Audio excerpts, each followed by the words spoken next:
A former SEC Coach of the Year with 7 bowl game wins, he now leads UNLV's football team. Rebel head coach Dan Mullen is our guest this week on Nevada Week in Person.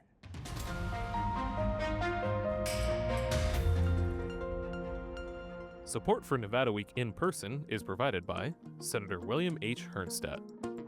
Welcome to Nevada Week in Person. I'm Amber Renee Dixon, joining you from the Fertitta Football Complex at UNLV. The state-of-the-art football facilities here are just one reason our guest decided to move across country and return to coaching. With Florida and Mississippi State as head coach, he won more than 100 games and now looks to have similar success at UNLV. Rebel head coach Dan Mullen, thank you for joining Nevada Week in Person. Yeah, great to be with you today. So you have talked about why you've come here. It all made sense. You were broadcasting for a while after Florida, but you didn't want to come and have to rebuild a program.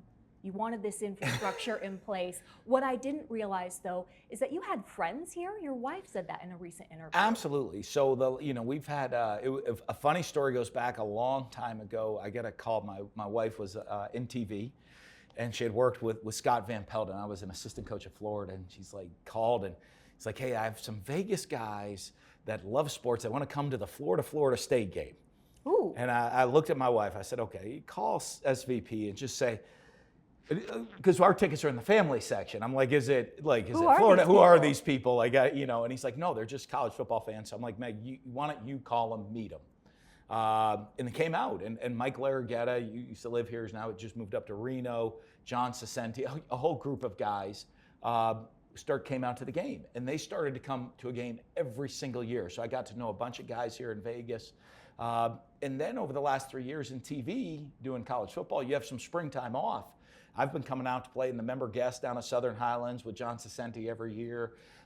Really getting to see the Vegas, other side of Vegas, if you will, right? Not when I've been here before and you spend 48 or 72 hours on the Strip and then you go home. Mm-hmm. To get to really spend time in Las Vegas, off the Strip, seeing other things, really getting to and enjoy it. And so I had a good I won't say great knowledge, but a foundation with friends and other things outside of just coming to vacation here. And your wife, real quick, the roles she's held in television, big time. Yeah, oh yeah. Oh, well, on TV, listen, I would get my critique. I'll get the critique for this. Where's their hand placement? Are your hands relaxed? Or speak? No, she was the main anchor at the Golf Channel for several years. And then obviously she was the main sports anchor in Salt Lake for Fox 13 in Salt Lake. And we met when she was on NBC 24 in Toledo, Ohio. I was watching the news one night, and it said, if you have any comments, you can email Megan West at NBC24.com. And I picked up my computer, opened it up, I said, I have a comment. I'd like to take you out sometime. I didn't hear anything back for a week. Could you imagine why she didn't respond to me right away as a TV personality? I said, hey, you cover our games. I'm the quarterback coach, Bowling Green. I'd kind of go into everything. I'd be like, just have the common courtesy to respond to my email. You sent another one. I sent a second one after not hearing. And as you would know in TV, there's a lot of security for stalkers. Yes. Right? And I guess they background checked me and they read it in a meeting. The producer's like, you really should go out with them. And just at least respond to the email. And she did. And so that's how we met, through television. You have developed some notable quarterbacks. You mentioned Tim Tebow, Dak Prescott, another. Mm-hmm. I believe Dak Prescott said, before him, I really didn't know much about the X's and O's.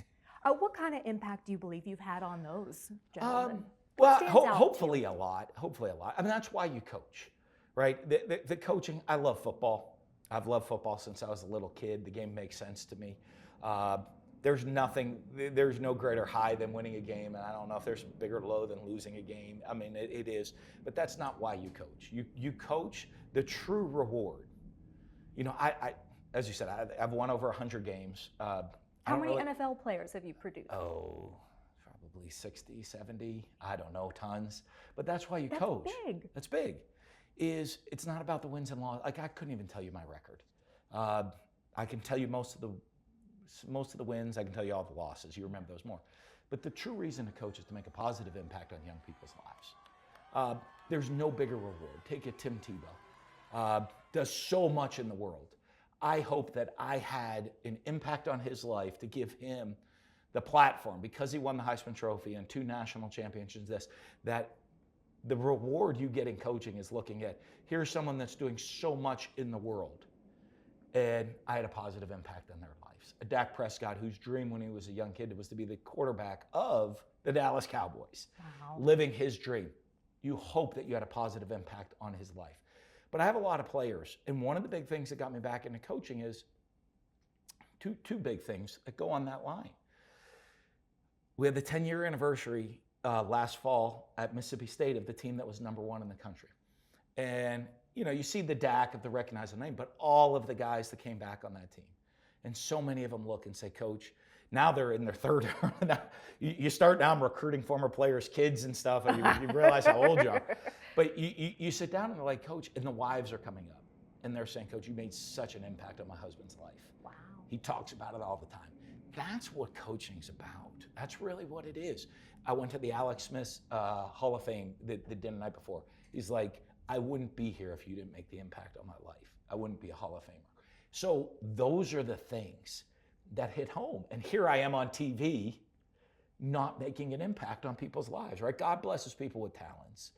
And if I have a pet peeve in life, they don't use the talents they're blessed with and then want to complain about where their life is, right? I mean, if you've been given a talent, work hard, utilize it, and you can be successful in life.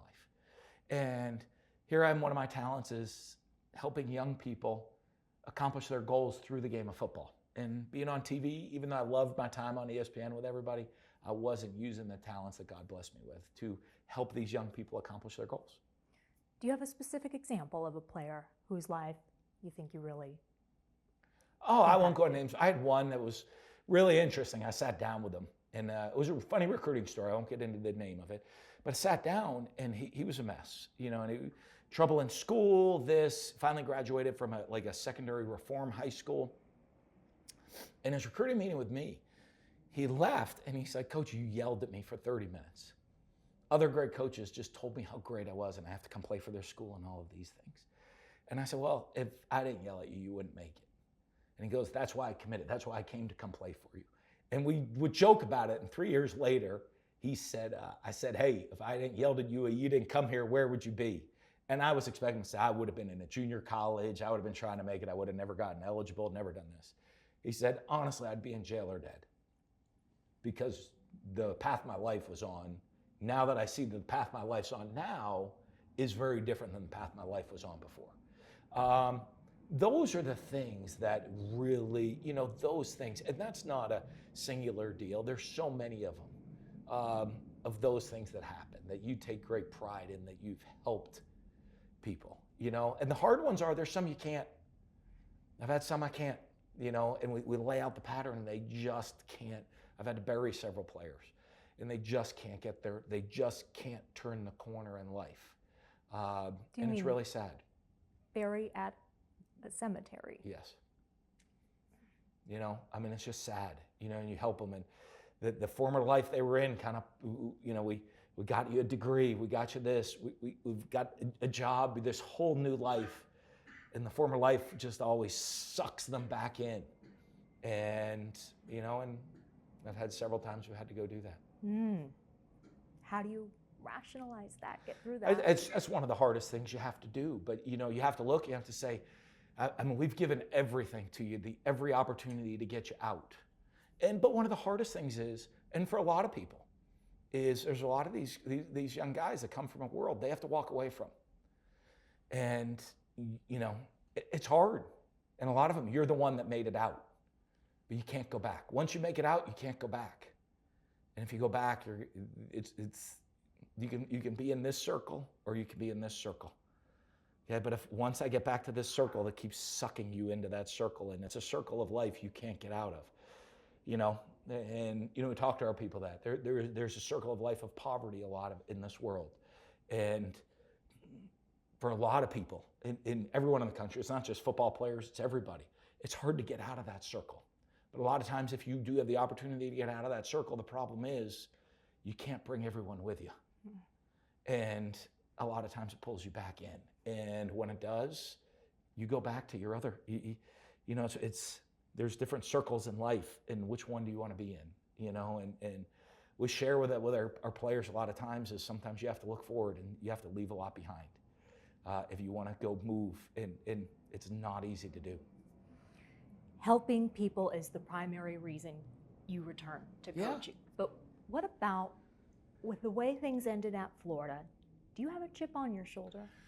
I don't know, a chip on my shoulder. I think I learned a lot from the experience. You know, I won't get into, I don't like how it ended. Now being able to reflect on it after a couple of years, it ended very differently than I thought it did. And the reality of what happened is very different than the reality of what people want to say happened. I'm not going to get into that again. One of these days, maybe I'll share that story. But I was really able to, you know, as a coach, you put everything on you. Everything that happens in the program is my responsibility. And so, you know, you take all of that. And the coaching part of Florida didn't end the way I wanted to. That wasn't my final chapter of coaching in life. But I had to find the right scenario. I had to get myself mentally in the right place.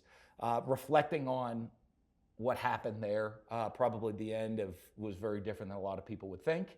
And then you get to rationalize that, and you really find, okay, college football's changed. How can I be better? How am I gonna, when I have that next opportunity, how am I gonna make sure that the chapter ends the way I want it to? The book ends, the final chapter ends how I want it to end in my coaching career. I was able to reflect that over the years away, and and to be honest with you, that's one of the things that really excited me here. Is it's brought a lot of joy back to the coaching part of my life, being here, and I really enjoy it. Last question. As we speak, you are 4-0, and you are already being talked about for other head coaching positions.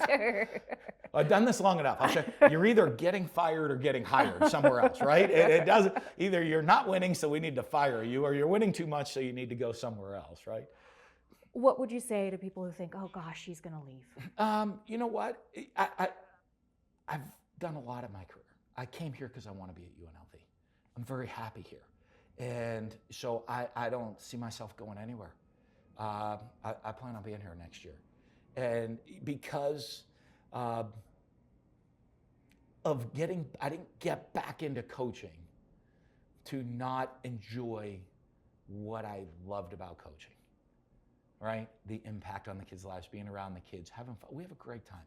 The players in this program, we have a lot of fun. The grass isn't always greener, and I've been at a lot of high-profile programs. I've been a lot of different places. And you know what? I'm an older coach now. So I don't have to, I'm not chasing. As a younger coach, and I actually talked to a lot of the younger coaches in this league.